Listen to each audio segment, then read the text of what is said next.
ओम नमः शिवाय। पुष्पदंत भगवान शिव की स्तुति कर रहा है 10वें श्लोक में। और यहां पर वो कथा आती है कि जब भगवान विष्णु और ब्रह्मा जी आपस में विवाद कर रहे थे। और विवाद क्या था? विवाद एक बात थी कि मैं बड़ा हूं या आप बड़े हैं। इसी बीच में जब वो विवाद चल रहा था तो एक शक्तिपुंज जो था, एक स्तंभ जो था, अग्नि का स्तंभ जिसको हमने गिरीश कहा, भगवान शिव को गिरीश भी कहा जाता है, जो लिंगाकार तेजस रूप था भगवान का, वो प्रकट हुआ। और इतना बड़ा स्वरूप था कि जिसका आदि अंत जान पाना बहुत मुश्किल था। तो उस स्तंभ से आवाज आई कि ब्रह्मा जी आप नीचे की ओर जाएं, विष्णु जी आप ऊपर की ओर जाएं और आप इसका अंत निकाल करके बताएं। तो दोनों गए और बहुत दूर तक चले गए।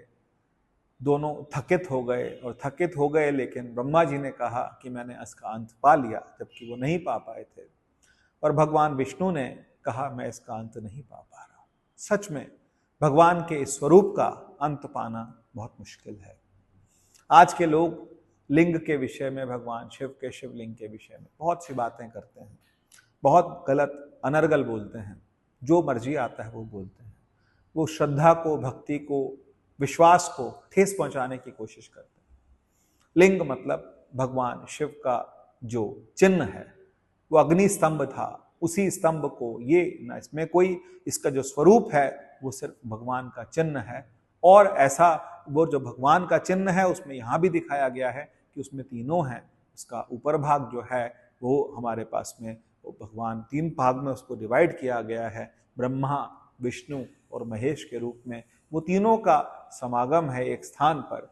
और वो जो स्वरूप है वो भगवान का निराकार स्वरूप है, क्योंकि साकार से जब हम निराकार की तरफ जाते हैं तो वो निराकार स्वरूप है। क्योंकि साकार से निराकार हम एकदम नहीं जा सकते, तो हमें कोई चिन्ह चाहिए, और वो चिन्ह जो है तो भगवान शिव का वो तेजस रूप है। दोनों ने भगवान के आगे हाथ जोड़े कि आपका आदि और अंत पाना बहुत कठिन है। आपका आदि पाना, आपकी शुरुआत नहीं पता।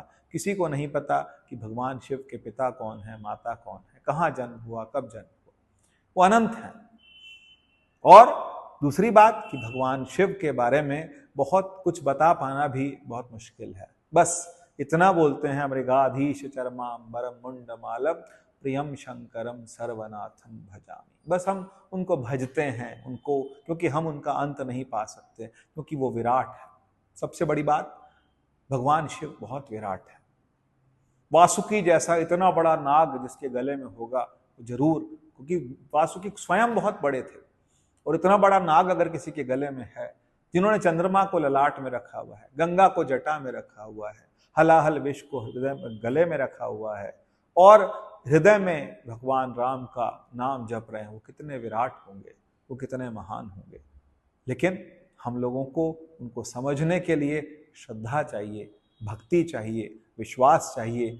जिस श्रद्धा और भक्ति की बात कर रहे हैं पुष्पदंत भगवान के लिए, ततो भक्ति श्रद्धा भर गुरु मृड दृश्या गिरीश यतम। उस गिरीश को, उस तेज पुंज को जानने के लिए, उसका विस्तार जानने के लिए हमको श्रद्धा और भक्ति चाहिए। ओम नमः शिवाय।